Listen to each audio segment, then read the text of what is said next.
Hi, everybody, and welcome to Metaphysical Insights. I'm William Becker, your host, and as usual, I can already not pronounce my own name, so good luck with the rest of the show. Um, I would like to introduce Liam Shand and Joanne Clough. Liam is you're the lead, you're the co-founder of the TAPS group. It's Highlands Highland Paranormal. Paranormal. Yep, Yep, Highland and the Paranormal. TAPS team up there. And Yep. Joanne is with West Yorkshire Paranormal. Yeah, that's right. Yes, okay, good. Both outstanding teams and wonderful people. And we're going to have, well, just the usual. We're going to have a conversation about things metaphysical and all the rest of it. If you've got questions for anybody or comments, please type them in and I can highlight them and they'll show up on the screen and everybody can see them and we might even be able to answer them for you. We do have a couple people that are live now. So, welcome to you both. Welcome to Oregon. Welcome. Should I say good afternoon, good Yeah, evening, good yeah, Yeah, good morning? evening for us. right. They're doing me really quite a favor. It's 10 o'clock at night their time, so let's show be very appreciative. Let's see. That's probably Vivian. Hi. Aye. Um, and tell me a little bit about your teams first. I think, and a little bit. Oh, I never have this planned. I want to get into some deep stuff, but tell me a little bit about your teams and what kinds of things you guys like to do. And Joanne, you're the newcomer on the show, so I'll start I with you. am, I am, and I think I'm the newest, second newest on our team. Okay. I joined West Yorkshire Paranormal in December. I did my first investigation just before Christmas, in Manchester as well. Uh-huh. And it's kind of gone from there, from doing little things on my own with my daughter and a friend, to this wonderful team. It's a big team. Hmm. They're absolutely amazing people, and we go all over England. Um, I've probably done more in the last 8 or 9 months than I've done ever, but absolutely loving it. Absolutely loving it.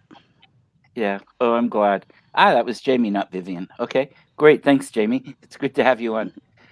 Um, I know several of the people. I've gotten to spend time with them in person on the team, and yeah, you've got a wonderful bunch up there. Yeah, So they're amazing. They're really, yeah, really lovely people. great. Now, do you guys have anything big coming up? We do in September. We're doing an investigation in Leeds, the Corn Exchange with Wraith Chasers when they come over to England. So really excited about that. Okay. And Liam, what's going on with you guys and your team, and tell about it and how you Yeah, got well, there. we've been going now for 12 years. Yeah, I think it's 12, maybe 13. Lockdown and COVID's really kind of messed with my timeline, and I Yes. can't remember the last couple of years. It's a bit of a blur. But we're based in Inverness, Highlands, capital of the Highlands of Scotland.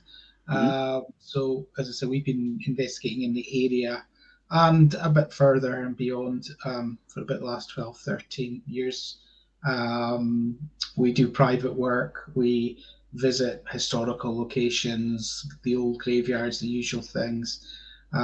We've also do events as TAPS members. We don't charge for events, but Okay. we do events for can be charities or businesses.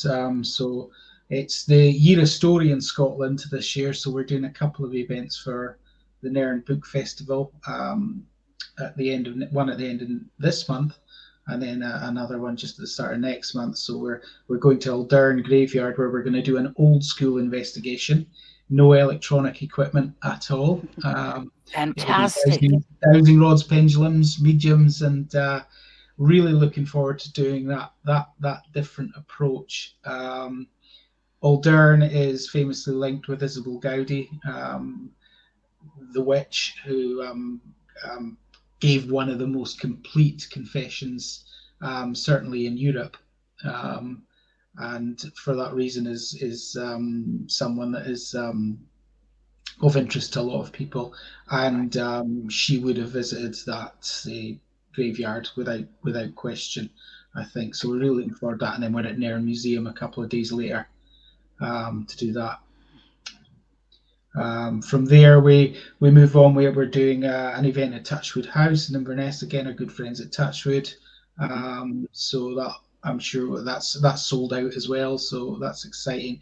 And then we head to the west coast of Scotland for the first time to do an event at a place called Pool House, which again has got a really interesting history dating back to maybe 400 years. It's been Clan Mackenzie Hunting Lodge, Royal Navy headquarters in World War II, and then it's been a retreat for the rich and famous since then, but is now a museum as such and open to tours. So yeah, Fantastic. looking forward to that. I really need to find a way to move up there. I really do. Yeah. And thank you, Jason, or hi, Jason, from Brig River Paranormal. He's a local TAPS team. So, Jason. yeah. But I want to go on everything both of you are doing. Just you can touch into so much that's older over there, I think too. Hey, Joe. Um, I guess what I'm saying is 500 years old. That's not as old as it gets, but that 500 years old probably has roots going back to something much older, which has roots going back to maybe prehistoric and different kinds of Mm, belief systems, spiritualities, all kinds of things, right? yeah. Where I live, I'm quite near Derbyshire, Okay. and lots of beautiful old places 20 minutes away. It's amazing. A bit like Scotland, where there's Hmm. a lot of old stuff. It's all tends to be Derbyshire, but um, I think a couple of months ago, we had some really nice weather and we went up to Druid Caves. Had to climb a bit, um, and went in trainers that weren't very good for climbing, but we did it. But just being there with things that are so old and being able to touch them, it sounds a bit geeky, but touching the rocks and seeing what you get from them, see if you get Hmm. any feelings from them. And it was quite one of the caves was quite overwhelming.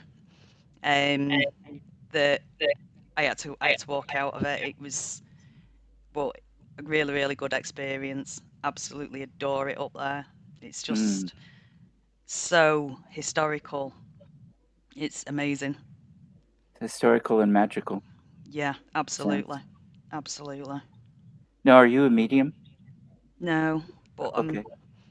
quite sensitive, Okay. and it seems to be getting, the more paranormal stuff I'm doing, the more the stronger it's getting, shall we say. Okay. But yeah, Excellent. I am known And to touch. I have to touch everything. there's nothing better, I don't think, than sitting in one of those ancient spots and Mm, watching the rituals and feeling what was going on, or watching mm, the scribes chiseling, or just whatever. yeah, It's and to have it so close by is fascinating. yeah, it So, is. and Liam, I don't remember. Do you consider yourself to be a medium? No, not at all. I mean, I always get into trouble for saying I'm not spiritual, but I don't take a spiritual approach to investigating. Right. But I think everybody has got at least a touch of it, haven't they? But no, I don't class myself as spiritual. But I do get totally what Joanne is saying there, and Mm, yourself saying there about you go to these ancient sites and you do kind of get transported back in mm, Hmm. time. I mean, we're lucky. We've got. I think you've been there, William. Clough Cairns, which it's about 6 miles from Inverness, which is like a Neolithic stone circle uh, Mm, burial chambers, right. and it's the atmosphere there is just you know it's something special. It really, really is. And we've got these kind of things dotted around all over the place. Even in Inverness city centre, you can go to the churchyard, which has got history dating back to 562 AD. So that Um, goes back to the well, wait, no, up there, would it be Anglo-Saxons? well, good with the Picts. It's The actually Picts. where it's said that Saint Columba converted the Picts to Christianity on that site, and that's why there's Okay, been a church there ever since. right. But it's also the first location and sighting of the Loch Ness monster, which I think I have mentioned Oh, before. So yeah, yeah. so basically, the story goes that one of Columba's followers was. There's various stories actually, but one of the stories is that one of his followers was swimming in the river below, which passes below the churchyard, Mhm. and a mighty sea serpent rose from the waters and was ready to gobble him up, but St. Columba banished the monster to the loch, and that's where Nessie has been ever since. Aha. Now, what is the general feeling up there about Nessie? It's great for tourism. Yeah, There is a everybody's lot. mad on it, aren't they? Yeah, there's. I mean, it is. I mean, it is a big pool, and probably before the Outlander TV series, it was the main pool for tourism in this area. It was, Okay. and it still is. Don't get me wrong. Um, I've met many people who believe. I've met many people who've seen something in the loch. The loch is a strange place. There's no doubt about it. It goes below zero temp, but it doesn't freeze. That's Um, interesting. Waves appear from nowhere in the loch as well. Um, I have witnessed three humps going across the loch, which looked absolutely yay, but I'm pretty sure they were probably seals rather than anything else. But it looked pretty impressive because it was going kind of against the flow as it were. And I Okay. watched these three in unison, and I can totally understand why people would say, "Oh yeah, that's Nessie." Yeah. Oh, that Yeah. sounds.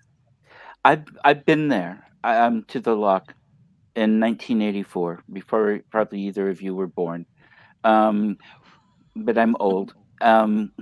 And it was incredible. And my ex, he was painting a picture on one of the promontories there once, and he swore to me that he saw Nessie. Um, hard to tell. He did like to pull my leg occasionally, with the joke. But he was pretty serious about it. I want her to be real, but I've got to see her to believe her, you know. Yeah. And but she's been around a long time. But I'm wondering too, with all those conditions in the lake, like the mysterious waves and everything else, I wonder if there's some kind of cracks deep down in the earth that come through and you get some kind of a gas or something bubbling up or some kind of a hotter water flow or something that will keep it from melt. I mean, it's just strange what you're talking about. Yeah. Mm. There's got to be something geologically or atmospherically that creates that, unless you have a giant invisible witch with a really huge spoon stirring the pot occasionally. Yeah. Well, there is another story. Okay. Um, there's another story. I do ghost walks around Inverness Uh-huh. as well at times, and there is a story of how the River Ness, which flows into Loch Ness, was created, and it's around uh, Nessa, who was looking after one of the wells of the Cailleach, who basically controlled winter. Bera was the Queen of Winter in Scotland, Okay. and she had two magical wells that helped control the weather, but they had to be covered before sunset. And it said that on one occasion Nessa was late returning to do this, and it had overflowed, Uh-oh. and that is what created Loch Ness. The Ah. Cailleach was Mm. so enraged by this that she immediately turned Nessa into the River Ness. And it is said that once a year, Nessa can be seen in human form again, at where the river and the loch meet. Wow. Ah. So, It'd be interesting to see. yeah, Hmm. Yeah. yeah. Do you have people that dress up and pretend, or is there any kind of a festival to celebrate this? Or There's not actually not for that. No, there. It's not actually a story that is actually widely known. okay, There is, if you go on to some of the local tour guide sites and that, they've got the mhm, tale and they tell the tale. Um, but a lot of the folklore and stories up here, unfortunately, seem to have been lost, over the centuries. And I think, one of the things I've been trying to do is rediscover them and, mhm, and get them back out there again. excellent. So when are you going to have a book out? Ah, you ask me this every time. Yeah, I actually do. When I come to think about it, I forgot. But I mean, because but it's a serious question. Yeah, I think. I mean, I think probably I should do something. I mean, I did. A few people have been at me saying you need to record these in some format or other, and it's. I mean, part of me thinks I'm a bit of a fraud because I'm just pulling them from various sources that I find them, but maybe pulling them all together into one place would be a good idea. Well, you don't have to Yeah. say you created the stories. You're the editor. You're the collector. Yeah, yeah, Putting it together, and I Yeah. think that's so important. That's I mean, that's part of a heritage that goes back thousands of years, yeah, yeah, yeah. and I'm I'm blown away by that kind of a thing. And And it's what? probably the same for Joanne as well. That down in England as well, there's so much Mm. Hmm. folklore and Yeah. that, and it's probably a lot of it has been lost. And has not, certain things have remained, but so much of it seems to be. I think so much of it was oral. It wasn't ever written down. It was always Right? just storytellers, Yeah. and that's a kind of tradition that seems to have kind of died out. Yeah. No, that makes sense. And um, you both have. I mean, a lot of both countries have a lot of similarities in some of the stories too. I think, don't you, Joanna? Yeah. There's quite a lot. Most of ours were Uh-huh. turned into nursery rhymes, um, that Rather happened down bloody here. ones. Yeah, yeah, yeah. Ring of Roses once at Ring of Roses, that was about the plague. Right. Um, I and heard Humpty the Dumpty plague, was yeah, treason against the king. mm, Hmm. yeah. So a lot of ours is still going. It just you have to sing it. uh, well, you guys have a lot in common too with um, stories of the others, the Fae, whatever you want to call the. Well, they're not always that little. Little people is one term, but the st- Yeah, the beings of mythology that I tend to think exist, but are in and out of this dimension into others. But I don't know how common is that up there for both of you? What are your thoughts on those? you get a lot in the Isle of Man, don't you, with about the fairies? There's I know when I was a kid, we went there years. Well, I think I was still in primary school, so it'd have been about 10. Um, I remember us all going out for a full day looking for fairies. We collected shells. That was about it. Okay, Okay, I don't know, bit on the fence with that one. okay. I'd have to see something to believe it. Hmm. Although then there's that film, I can't remember what it was called, that came out in lockdown, I think it was, about the fairy pictures that the Oh, kids took. That I found right. Yeah, quite. It was a nice film. I found it quite interesting. It's like, is it? Isn't it? It's one of those, isn't it? I don't know. I have to see Yeah, something to believe it. yeah, that makes yeah. sense. Yeah, It's I mean, up here at the fairies, I think we've discussed the fairies on this before. I mean, Yeah. I grew up. in the shadow of Fairy Hill. That's what Right. it was called. And it's got various stories about fairies, and it's supposed to have the Queen of the Fairies is basically supposed to live in the hill. There's a grand hall within the hill, and whatnot. And obviously, we've got sites up here. You've got Fairy Pools in Skye. We've got Fairy Glen.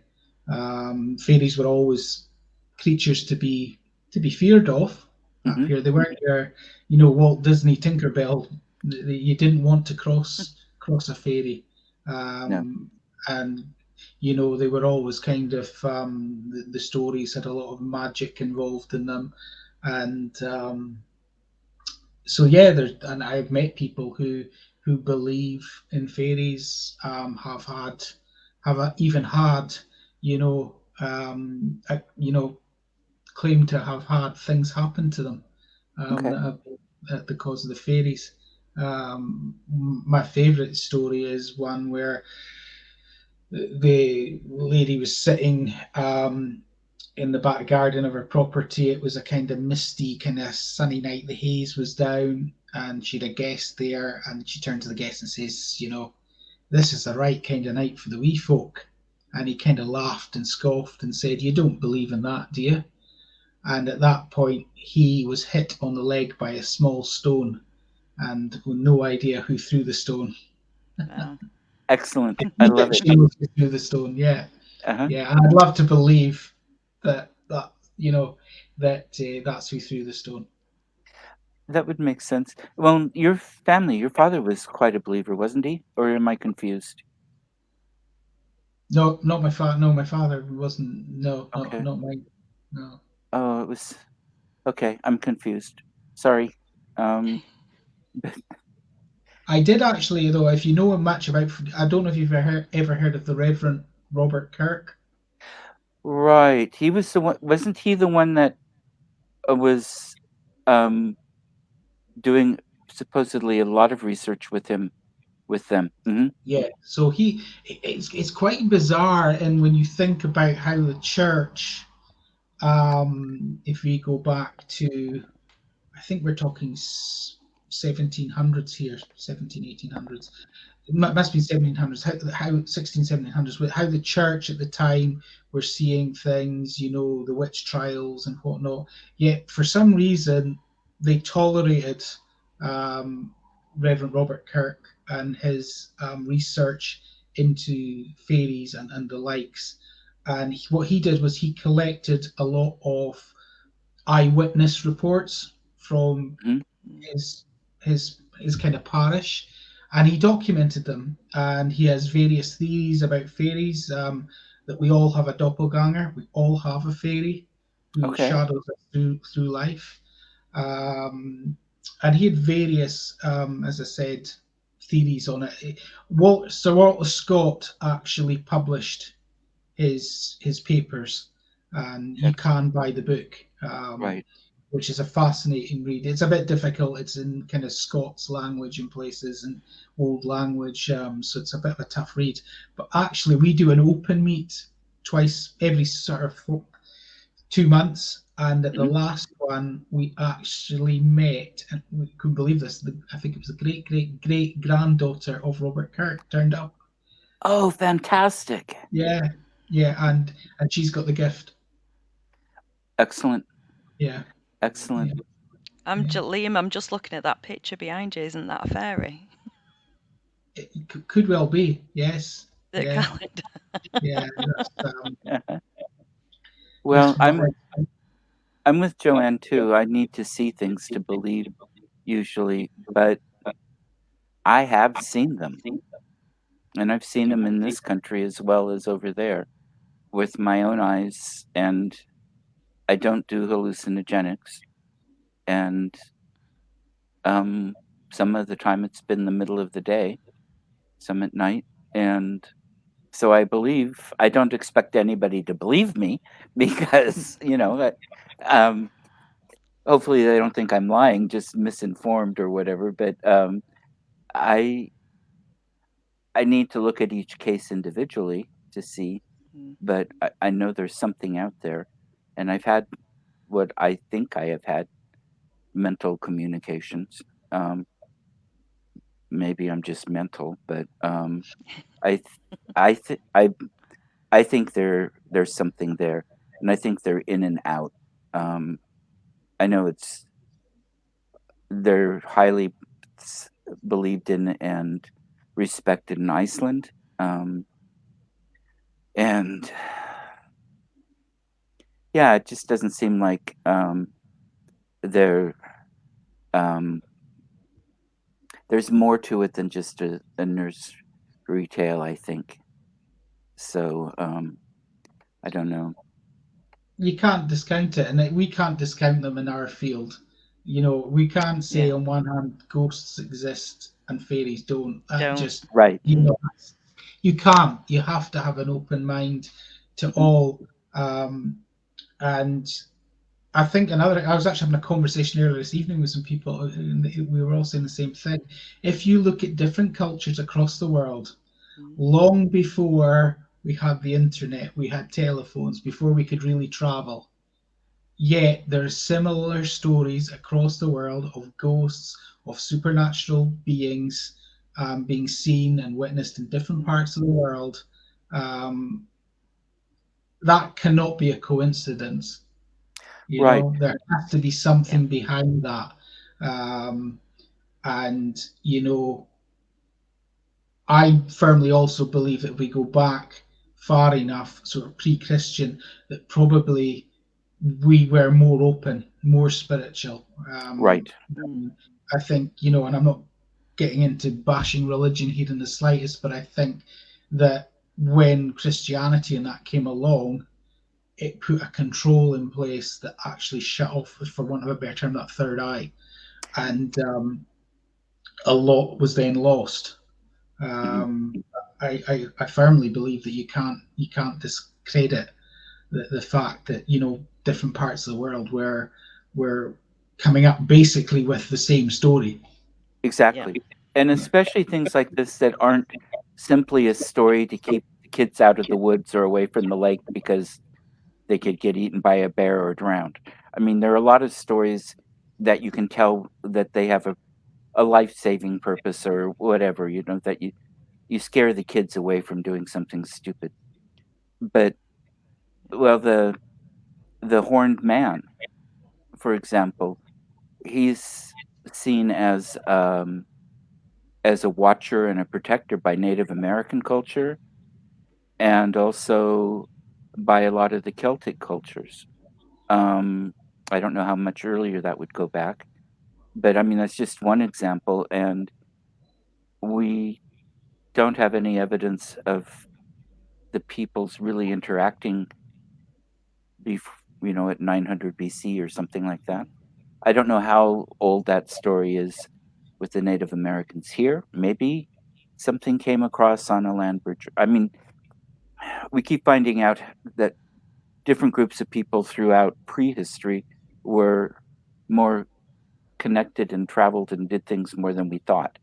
Um, Mm. but we're still, there's still some competing theories about how this continent got populated. Um, but yeah, because you go to the Middle East, you find a lot of similar types of beings. You go to Central Eastern Europe, you go to South America, North America. It doesn't. It makes sense that there's something that can Mm. be in different, you know, have similar beings in different places. If it's not the same ones, I mean, if they actually are interdimensional, well, who's to say they can't be in Scotland today and here for dinner? Um, Yeah. but I don't know. It's You live in the best place to do the research on it, though. Could do some of that when we come up to Scotland. October. Yeah, that sounds so great.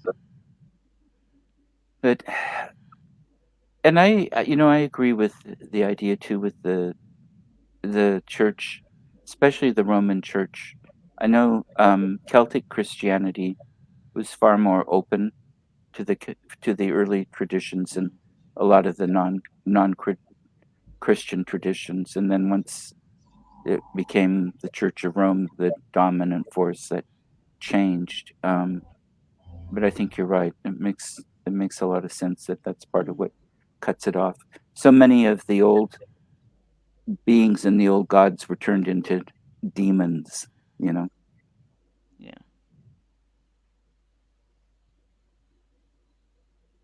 Yeah, it makes sense. Is Lee your daughter? She is. Okay, smart lady. Um, yeah, no, it's great. Uh, well, where? Let me change that back.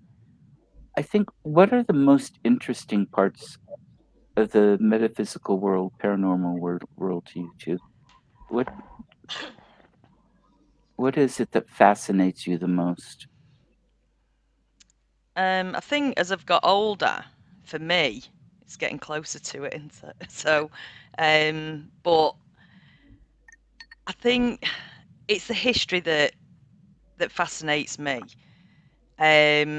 Something that me and Jason talked about a while back was how does spirit see us, and that kind of intrigues me because Okay. do they see us, or do they see us as something else? And the two worlds crossing over, do we get a little bit of an insight into the other side, or Hmm. it's there's lots of things that really really fascinate me about the paranormal world, Hmm. and all the questions that I hope one day I will get answered before I go on to that world. And if I go on, I'll come back and tell you. Okay. But it's that, you know, I strongly believe there's when we pass, it's that's not it. There's something else. I used to look after a lady years ago that had cancer, and she was a big believer. She was not frightened of dying, Mm. and she was a big believer that she was going somewhere beautiful, somewhere else, and that's kind of piqued my. That's where my interest started peaking with her. That we used to have this discussion, Okay. Yeah. and she was quite looking forward to passing. She wasn't Okay. scared of it at all. She'd done everything that she wanted to do in this life, Hmm. and she was looking forward to her next life. So, for someone before that, I was pretty scared of dying, but then it kind of, oh yeah, right. Well, we can't just be here and then just nothing after. There has to be something. Right. Um, so sort of like I like looking into that, but then how do they see us as well? How do they see us? Is it just a small moment in time that our worlds cross that we get to communicate, or are they there all the time? What's keeping them here? Have you asked them? Yeah, Okay. don't get an answer. Maybe I'm a little bit nervous still and closed off a little bit. Maybe I might get my answers when I'm ready. Okay. That could be. If you Yeah, want, at some point, I teach psychic development, mediumship development. We could do some of that just yeah, online if you want sometime. Sit yeah. through and see if we could, Perfect. and you could join us too, Liam. Mhm. But Mm, if you want to, as long as we've got Wi-Fi or internet yeah, somehow. Yeah. yeah. Be amazing. So, yeah. But anyway, what about you? It's always hard to answer these kind of questions because there's so Mm, many elements that fascinate me. I mean, from the folklore to the history. I think when the evidence and the history collide, mm, Hmm. I always get goosebumps when we get that because you really are you're connecting with someone. Right. You're connecting with somebody who's got a story, who was a human being, mm, and there's something extremely special, and I feel privileged to be able to do that. To be honest, mm, Hmm. so I think that's the biggest thing is that buzz, and obviously, yeah, we're always trying. We want to know um, we want to get answers, um, and find out what is out there, what beyond death, that there is something there, Right. for us when we pass over. But yeah, it really is difficult to tie down, going, yeah, that's why what Yeah. really fascinates me, because that there is so much. I love reading the folklore, and Twitter's I found is now a brilliant place to be. There's so many like-minded people on there who are into folklore, the supernatural, the paranormal. I'm collecting stories from all over the world, Now, basically. what was the place you called it again? So Twitter, just the social Twitter. media, Okay. the Yeah. social media Okay. platform, Twitter.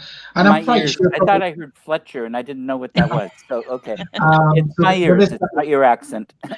yeah, there is some wonderful people on Twitter to follow, and in all our fields, basically in all the fields around the paranormal and the supernatural and that. So yeah, it is absolutely fascinating. Somebody's asking how we follow us on Twitter. I'm just Liam_HPG on Twitter. If anyone wants to follow me, and I actually I'll don't know give them who I am on Twitter. How bad is that? I think I'm Paranormal Insights, but I do the Instagram more than the Twitter. yeah, And I Me do too. Facebook Yeah. mostly I do Facebook. It's easiest. yeah, But yeah, you yeah. found this whole group.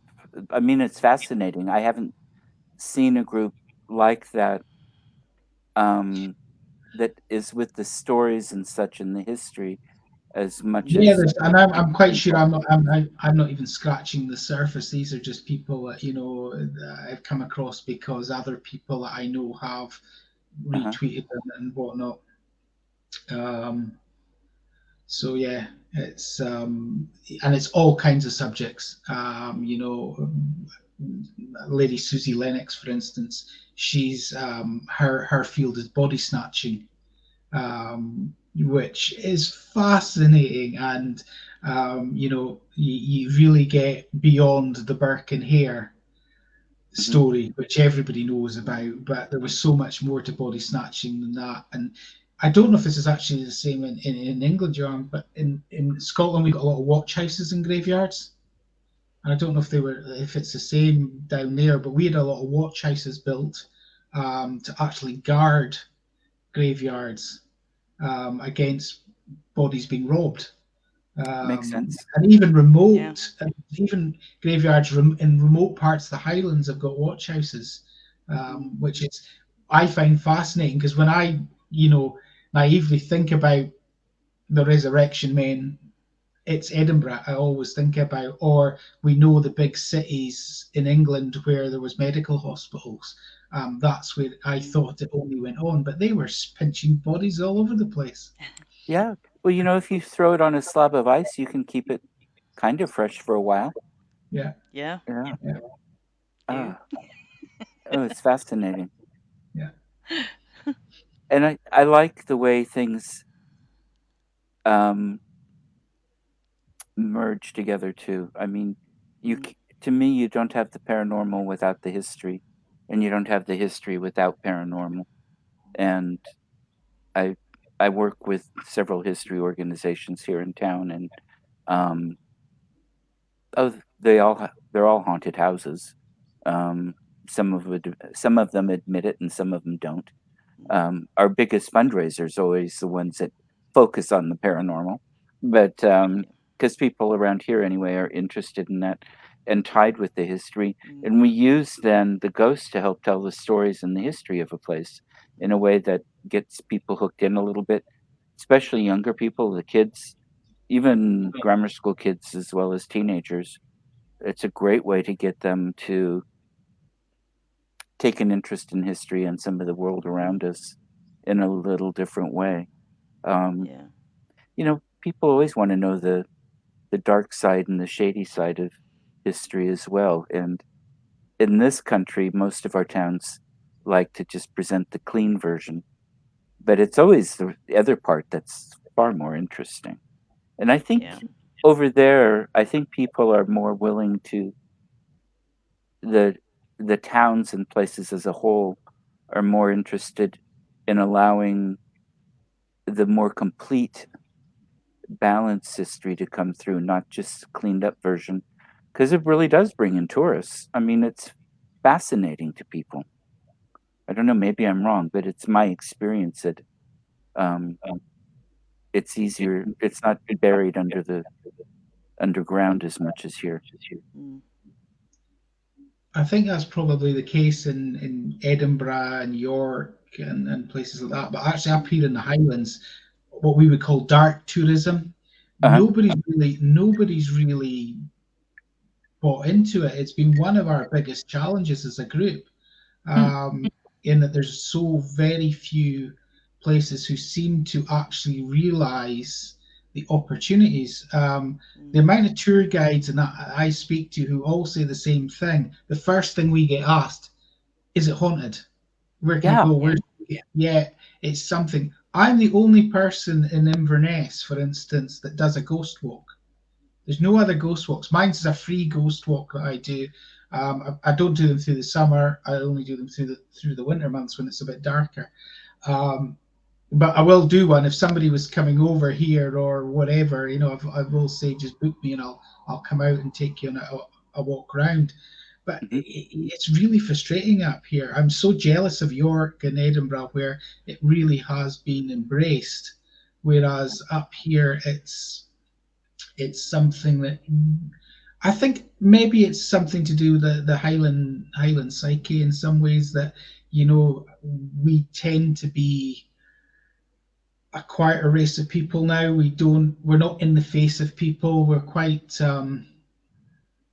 shy is not the word, but Like the quiet life.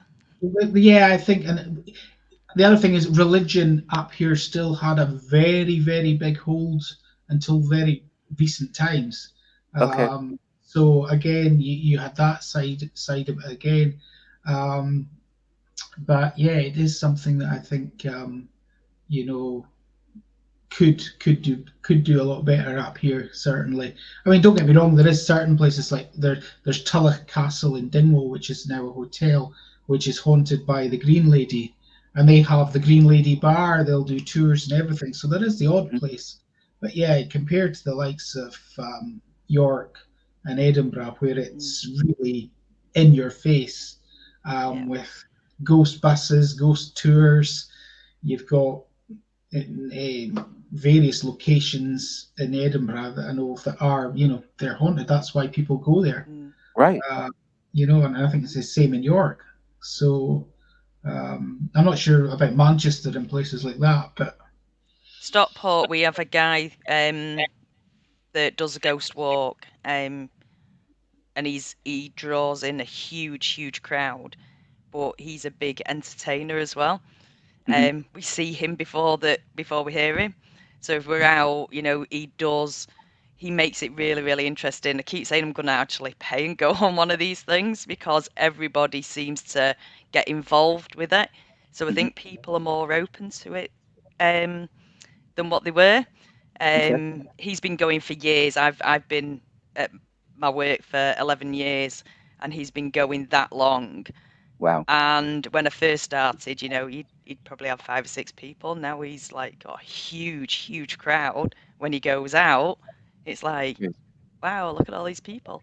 So it is, people are more intrigued now, Hmm. and especially with the shows, the different, paranormal groups that are out now, people are more interested in it Right.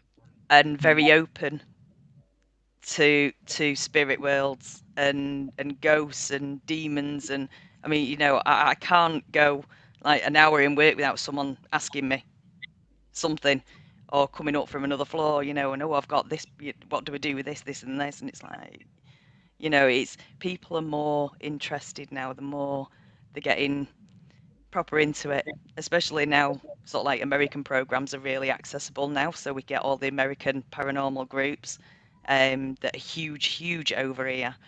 So Sometimes people are that's not a more. good thing. Sometimes it is fine, but sometimes not so Mm. fine. Yeah, Yeah. yeah, So yeah, people are more open to it now. good. Well, we've got a good friend of mine has a ghost tour company in the town I'm in, and for several years I did tours for his company, and they were all. I mean, all of our stories were that. Not, the history was something that it's a little bit more that's historical. It's documented, Mm. but the ghost stories were all things that we got from the people it happened to. Um, or and the stories would change because or we'd keep collecting them because things would happen on the tours, Yeah. or we'd meet somebody else that had more stories of a place that fit Mm. with somebody else's. I teach in a coffee shop because it's so haunted. If you're teaching Yeah. people to talk to ghosts, you've got to have a few of them around. Mm. um yeah, that's interesting. The serial killers, those make me sick sometimes, but man's Mm. total depravity sometimes gets to be a little overwhelming. But Yeah. yeah, but we also like you know the stories about the prostitutes or the gambling Mm. or the shanghaiing or those kinds of things really help Yeah. draw in people too, as long as it's not made up. I don't like Yeah. sensationalism just to make up a story, but Mm. having something real, um, I think it would be great. Yeah. Yeah, So, yeah. I mean, my actually Inverness doesn't have that many documented ghost stories. So a lot of mine are similar. It's people have come up and told me their experiences, or experiences I've had, or you know. But we also do the folklore, witchcraft, the history. But it's all based on documented, as mhm. much as possible, documented fact. I really want to take one of your tours. Um, yeah, the only trouble I have talking to you is that after doing so, it makes it harder for me not to be over there. So, um, that'd be fantastic. Um, oh, I was going to ask, and this is a question, and excuse me, I'm asking questions that I don't like because they're hard. So I don't ask like 'em when I'm asked, and you don't have to answer. But with your own experiences, what um, what is the most interesting? I don't mean the scariest or whatever, just whatever. A couple of experiences with paranormal beings that you found the most interesting or the most involving, um, the most satisfying, or I don't know, something that just stands out for whatever reasons. Who's going first? Whoever's got an idea first. I interesting investigation that I did was before I joined West Yorkshire. I was in a little group and we went to a pub. We was asked to go. They were having problems, Hmm. and it was still open. And I'd not long since had COVID. I think it was about 3 weeks after I'd recovered, and I couldn't smell anything, couldn't taste anything still. And we went. The pub was still open, so we kind of went in the basement, did a few things, then went back up to the bar, and we had a drink. And I'm sat there, and I got the strongest smell of perfume, and I was Okay. like excited because I'd not smelt anything for weeks. Right. And I was like, can you smell it? And they're going. There was only one other woman that could smell it, and I was like looking around for someone. Did anyone walk past me? Nobody was there. So then we kind of went quiet, and I'm like sniffing, and I thought I can't smell anything now. But then I heard someone shout, "Joe," and you automatically turn round.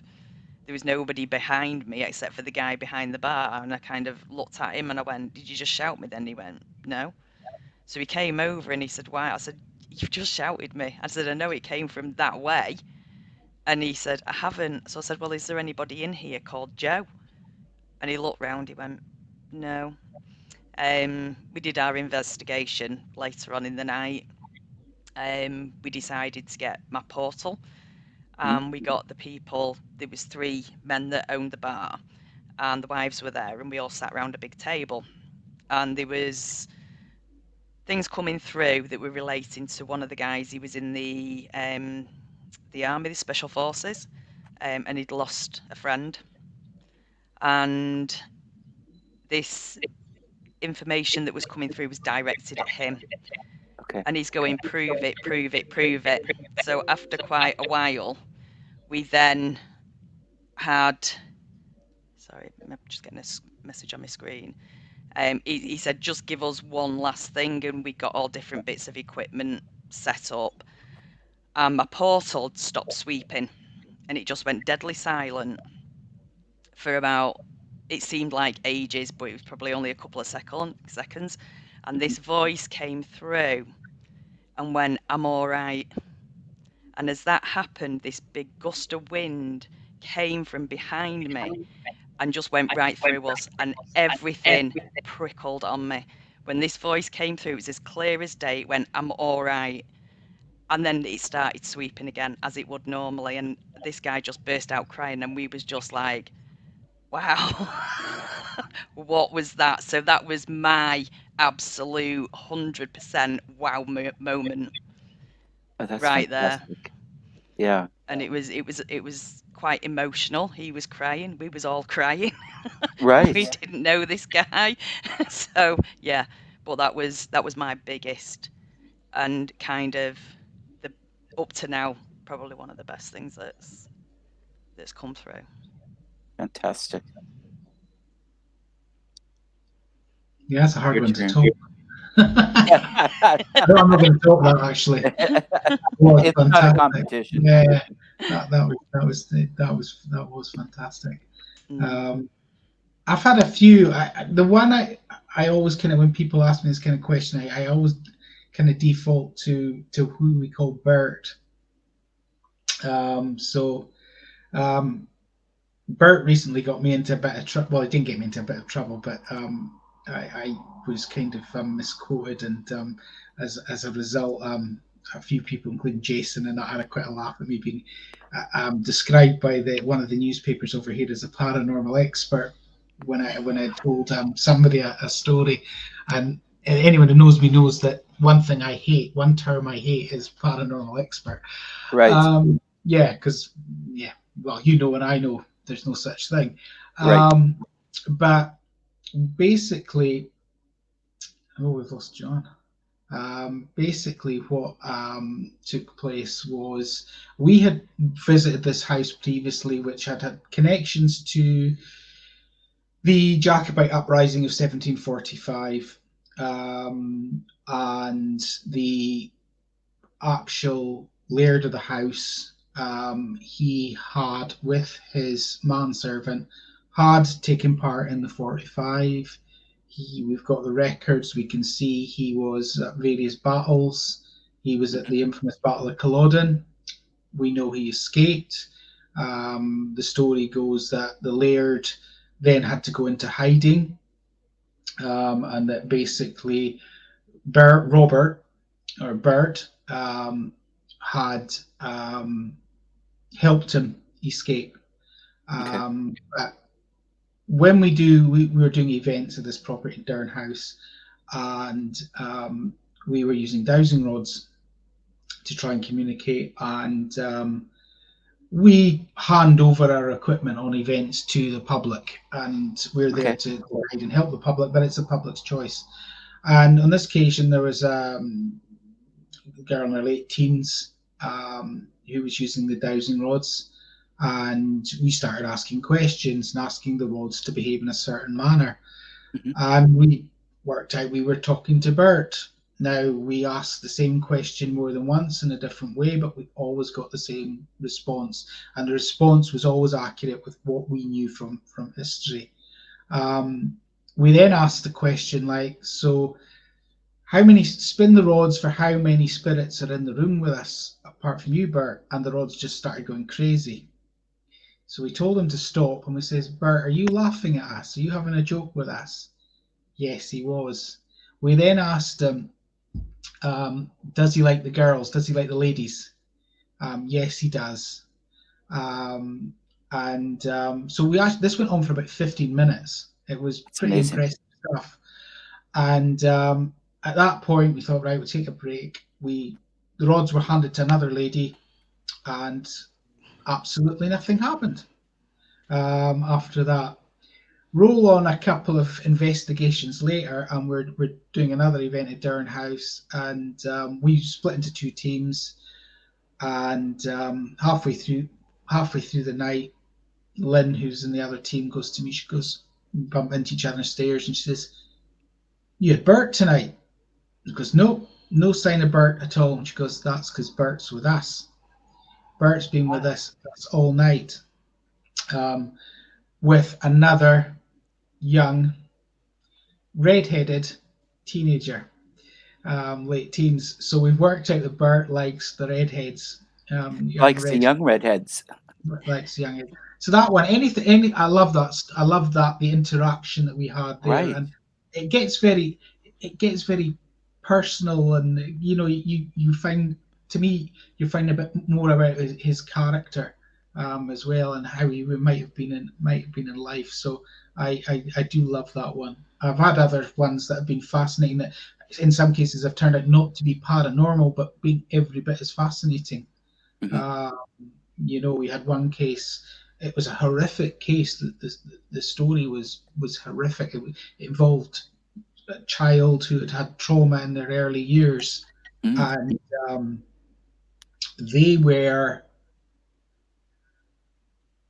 having visitations from a character who, basically, the easiest way to describe him, he looked like a Victorian undertaker. Okay. Wow. Top hat, the suit. He was saying absolutely horrible things to him and what he was going to do to the Oh child's no. family. Um, our medium came in when we were asked to go in and investigate, and our medium was able to describe to a T what this man looked like. Now, he had no prior knowledge of this. The child wasn't there, Hmm. because when we work, we tend to, if there's children, we don't like the children to be there. We'll go in and we'll investigate without.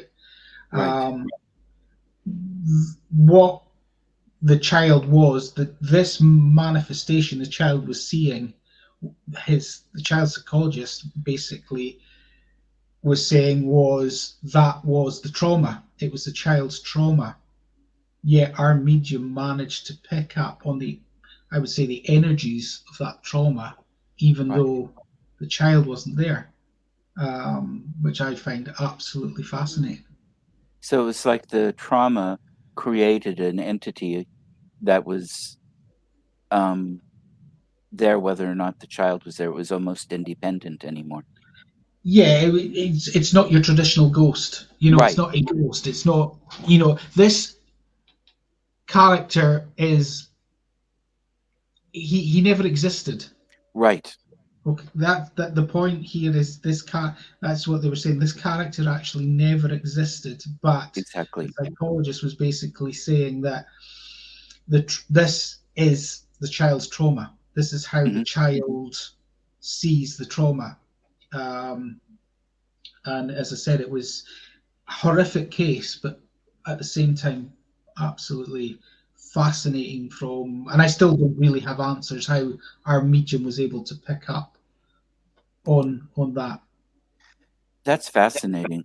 Yeah. And I've had experiences where the energy in a place can create something. I mean, and it sounds like it's the same kind of a thing where you get enough of that. Um, Usually it's a trauma or anger or whatever, Mm. and it will manifest in a form that can do things physically. I think that's what. what was the experiment? I always get them mixed up. But I know there was a group that tried to create an entity at one point, focusing energy. And as a medium, I think this works because I've dealt with a couple, nothing like that, nothing nearly so serious. Um, Mm. but I think it makes sense that they can take a kind of artificial intelligence gone wild. Um, did the boy get, I mean, did he work through this? Actually, knowing what that is, it might even give him a way of destroying it in some way that's positive for him or something. I don't know. It was a case that we did quite early on as a group, Mhm, and it was a case. It was actually the other rare thing was it was actually the psychologist who said the parents had said, look, well, this is what's going on, and the psychologist said, you know what, get the group in, let the group come in and see what the group can do and find. And I mean, that is all we basically reported back and said, look, you do not have anything physically here. There mhm. isn't, your house is not haunted. There is nothing here.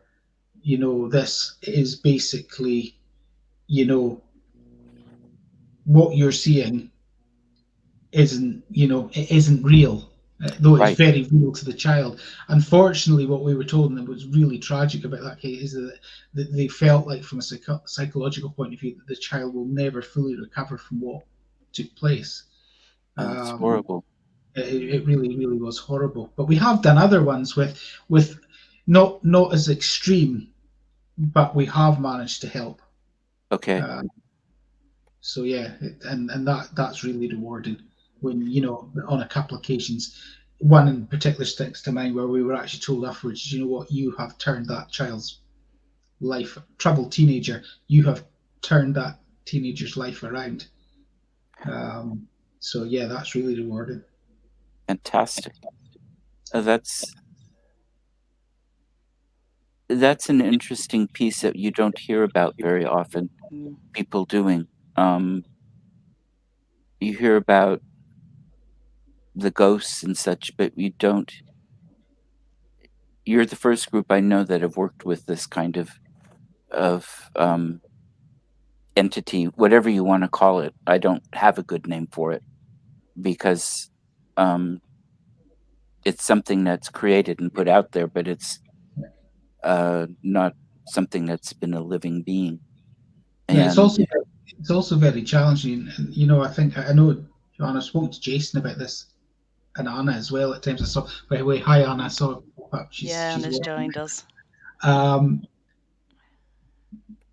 and I'm quite sure it's the same for other paranormal groups, is that you are actually a lot more than a paranormal group. I found that people are willing to tell me their life story right. and their problems and their troubles. And a lot of the time, the troubles and the problems can be linked to, what's going on, whether it is or isn't paranormal. Mhm, Um, and I was never ready for that. And, we've got a couple of folk over the years who work in the medical profession, mhm. and it is like we are so cautious as a group because we can't step in to that domain, to that area. We have to kind of back off and say, look, you know this is all we can tell you. I did a case recently where my advice was, go speak to your GP. Right. That, and I said, I'm not telling you, what the problem could be here as such. I'm not qualified to do that. But from what you've told me, what we've come up with here, I think you need to go and speak to GP. But it's a very, very delicate area. And for me, it's an area I've never felt comfortable with, because that's not what, we want to help people, but Right. we're certainly not experts in any kind of psychological or medical field. Well, we're not experts in anything really, but No, and you can't be seen as giving medical advice. no, we can't. Mm-mm. And I know that's something I'm very careful about in my own practice, but also The teams that there aren't many that I work with, but the few that I do, that's also part of it. We make sure that people know we are not qualified as attorneys or medical personnel, Yeah. and we don't give advice as such. We might tell people or suggest that people should go and get the advice, like you just talked about. Yeah. But Yeah. that's fascinating. There was a question popped up there, but I didn't see it. I think Yeah, it was from Jason had one.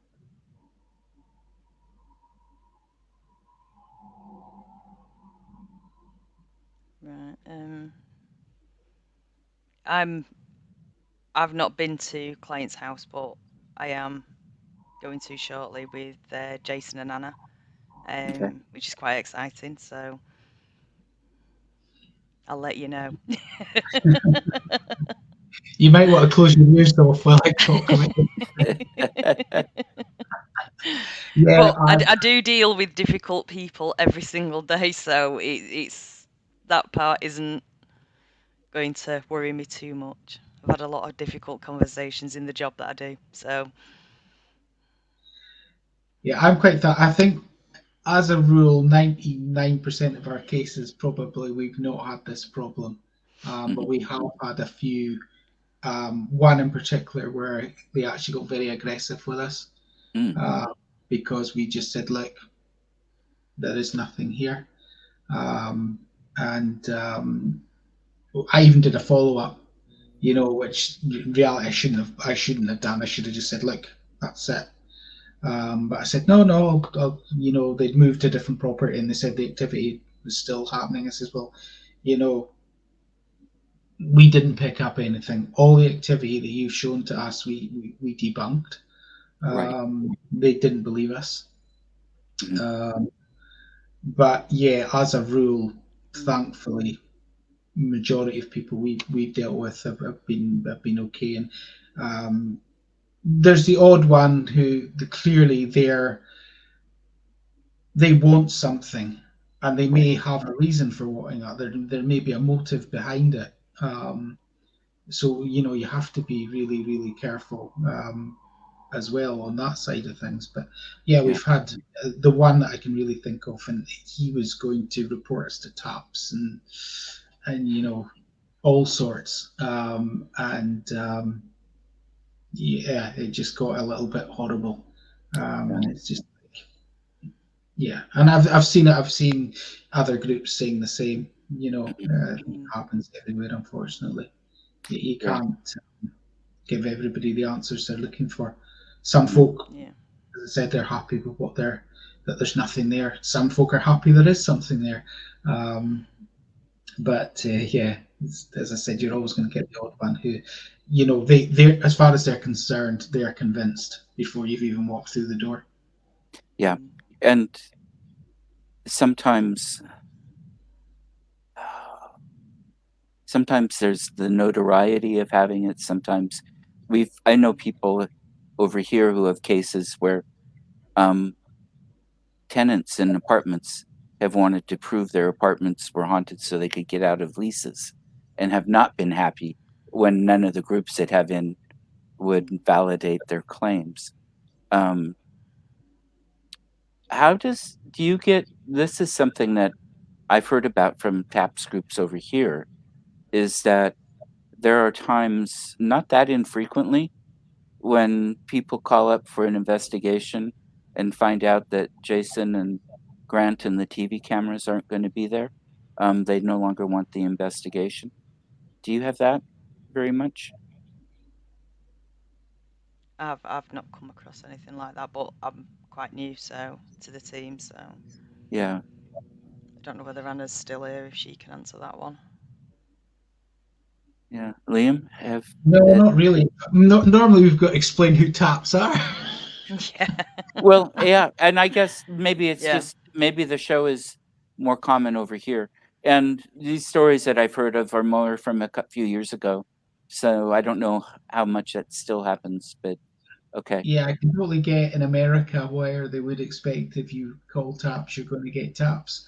Hmm. You're going to get, but obviously taps is much, much bigger than Grant And and Jason, or Jason now, Jason, isn't yeah. it? Mhm. So yeah, I can get that. I mean, we've done some where we've talked to locations where we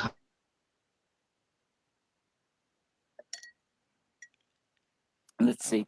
Joanne went Liam's out frozen for a now. while, and now Liam's frozen. Yeah. That's an interesting picture, It is, isn't it? I you think I'll know? actually do a screenshot of that. Yeah, I think that's Send a him good that. idea. He looks like he's shocked. I know. I'm gonna send him the picture.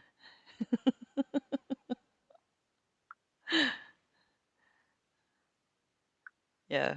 Can I mean, you probably can't hear us, can you, Liam? You know, I love no. electronics except for when they don't work right. Yeah, I'm actually on my husband's laptop and it's so old, but it Okay, works. there he went. We'll give him a minute or two to see if he can come back. So, um, your daughter has, I like her. Yeah, She keeps pressing you with this question, and she does. She does, and I'm ignoring her. and I think it's a really good question, and I think you Yeah, should take me. But that's I don't um, know whether she knows that I'm already going in October, but she's not coming. ooh, she knows that now. I'm not telling her that we're being locked in Edinburgh vaults overnight. I think you just did. Yeah. Yeah, she's seen. Mhm. Yeah. Oh, geez. We'll give him another minute or so to see if he can come back. But I know electronics. Um, But she knows oh, she's supposed to be messaging Jason. Um, my daughter tends to attract spirits. oh, ghost bait. Absolutely. Okay, Um, wherever we go, something always is very eager to speak to her. excellent. Um, she's been told off by a spirit. Um, we went to it's like about 5 minutes away. An old manor house. It's all that's there now is the foundation, Mhm, and it was in lockdown. And me and her just went down with a spirit box, see what we got, and mhm. it was freezing. It was absolutely bitter cold. And I think a body was shutting down. And she says, we'd got the spirit box going. She went, I'm just going to sit on the floor. And it's plain as anything, voice came through and went, no, stand. We were like, I said, there you go. Uh-huh. Told her to Uh, stand up. yeah. But Oh, yeah, that's horrible. Oh, let she me is see. ghost bait. Yeah, I love it. But, and things always happen in my house when she's around too. Yeah. So, Um. Oh, here he comes. Yay. – sorry. Yeah, that's okay. Technology failure. Uh, Oh, don't sometimes I wonder if the entities are getting tired of us or what, maybe or tired of playing me. games. Yeah, Do you get them at your own houses? not as yes, a I rule, do. no. I, d- I ignored it. So I moved in this house when the kids were really quite young. And my daughter's never forgiven me. Because I left her here for like 20 minutes while I went and picked something up from my other house, Uh-huh. and she was on the stairs crying. And now I'm like, no, it's nothing, it's nothing. But the kids always said there was something in here, and I just fobbed it off. Yeah, it's Mhm. nothing. It's your imagination, until we started knocking down walls. Uh-huh. And then everything went crazy, absolutely crazy in here. And that's when I started believing that there was something here. It's not bad. I don't mind it being here. Mhm. Um, I don't think it's just my house. I think it's the whole road, because other houses when I've mentioned it, sort of like on Facebook, a couple of my friends that live on this road have said they get the same thing. So I Okay. think it's something on the road. Hmm. My daughter decided that when we was on holiday, she'd do an EVP session here, and then something followed her back to her house. So, yeah, she wasn't best pleased with that when my granddaughter started talking to George and saying there was a very angry man. Said he's probably angry because you took him miles away. So, yeah, I don't mind him. It was just my mirror that I got and that created havoc that I had to do something about and get rid of because Oh, she was very, very noisy, okay. like the sound of her own voice, Okay. and kept me awake all night. So yeah, she had to go. I found that usually you can set ground rules with them and Mm, they'll honor them, yeah, but that's not always true. no. I My think place. the man that's here, we call him George, Hmm. only because my granddaughter kept talking to someone called George, when she was very, very little and didn't really speak much. And to come out with the name George, although it's quite common for us, for a 2-year-old, it isn't. Right. When she doesn't know anyone called George, so we've always called him George. He's just cheeky. He hides my shoes, Mhm. especially just before I'm going to work. Well, he'll hide one of my shoes, and I'll be running around the house, and then I have to shout at him, and there's my shoe where it should have been in the first place. So Uh-huh. things like that. Keys get moved. My daughter's cigarettes once got moved, which was funny. And Hmm. she was like, "Why have you got my cigarettes in front of you?" And I went, "I haven't touched them." And they weren't in front of her. So just little things like that. So he's fine. We Oh, don't that's mind him being here. oh, good, good. It's great. I have friends here in town, and they live in one of the older houses in the area, and Mm, they thought it was interesting because the name of the house or on the house was her maiden name, but she wasn't aware of any of family out here ever. before World War II. And as they were working on the house and such, they had all kinds of activities, all nice. I mean, nothing nasty. And they'd hear their Mm, names called and whatever. But they also found out that actually that was one of her relatives that had owned that house. And wow. so when they finished the renovations on the house and the ghosts quieted down, they really missed them because they were family. They wanted them Yeah. back. It's like, wait, come on back and talk Mm, to us some more.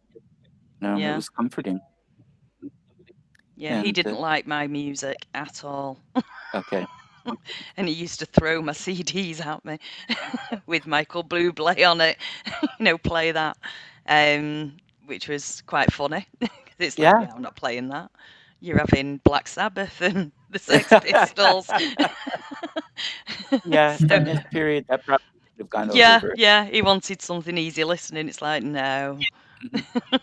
Mhm.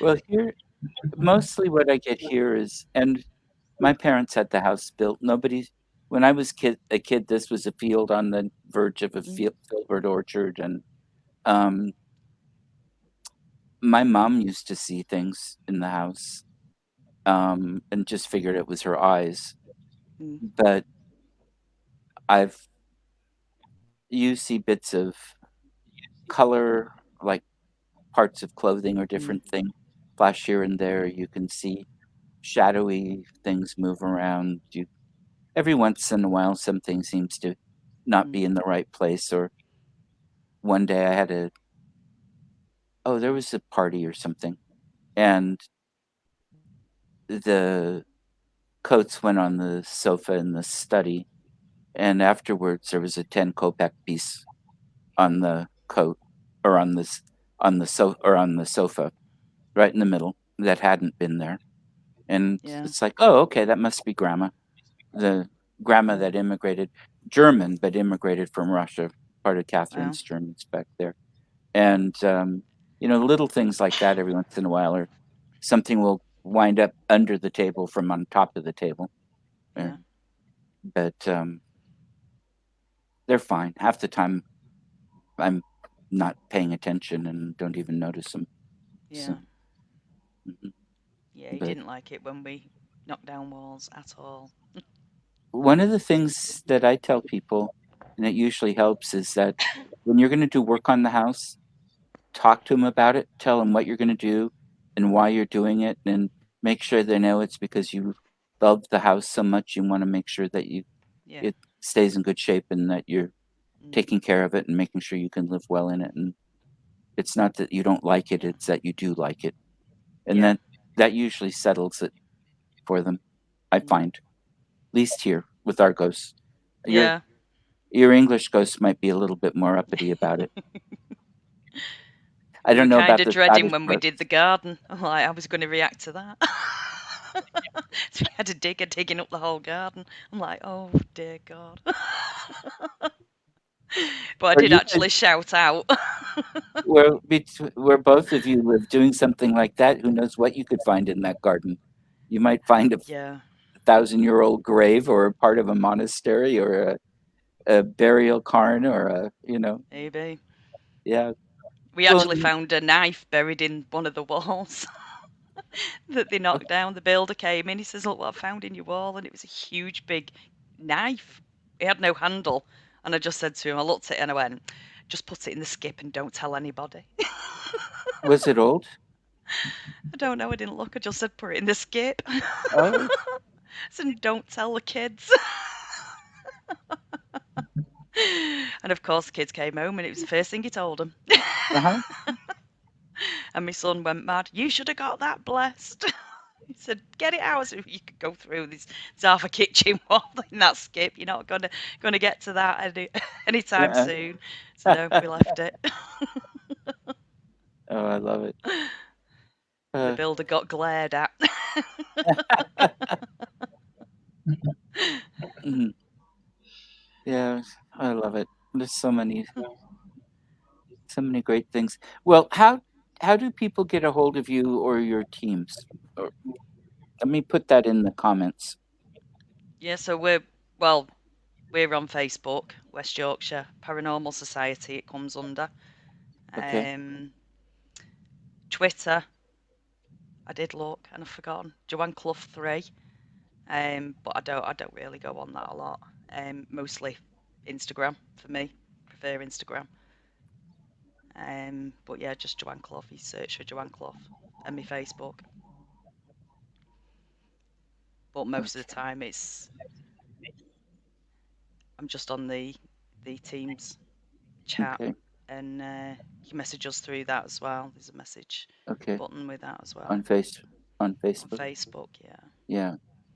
And then for you, Liam, for your team? We're Highland Ghosts on Facebook, just to confuse matters, because when that page was set up, you couldn't use the word paranormal, believe it or not. So that's why it's Highland Ghosts. I've tried to change it, but it won't let me. So we're Highland Ghosts on Facebook, and actually we've got a Twitter one as well, which we don't really use much, but we are on Twitter as well as Highland Ghosts, or Yeah. as I said myself, Okay. Liam_HPJ, and Liam at we're what? also on Try and find. Instagram as well. Okay. Liam From the underscore from the Facebook page, they HPG can on probably get you Twitter. guys pretty well. Whoops. Yeah, Highland Ghosts on Facebook, and that's Yeah. the kind of number one place where we post everything. Okay. Sounds good. I've got, I think, for both of you. And so, is there anything either of you want to add? We've been here almost an hour and a half. We have. Yeah. We have. Time flies. We have. It has that. Yeah. That's gone so quick. Any closing remarks or anything you want to talk about or tell people about? Has anyone got any questions? Okay. I'm Yeah. We're all breaking up. okay. Oh, Anyway, I want to thank both of you very much for Thank you for having us again. yeah. Thanks for having us. It's been awesome. you're welcome. I've really enjoyed it. I always do. So enjoy, and we will talk again soon. Yeah. Um, and everybody watching, I want to thank you all. And Yeah. if I didn't get to anybody, I'm sorry, but welcome, and have a wonderful evening or wonderful afternoon. Bye bye, everybody. Good night or good day.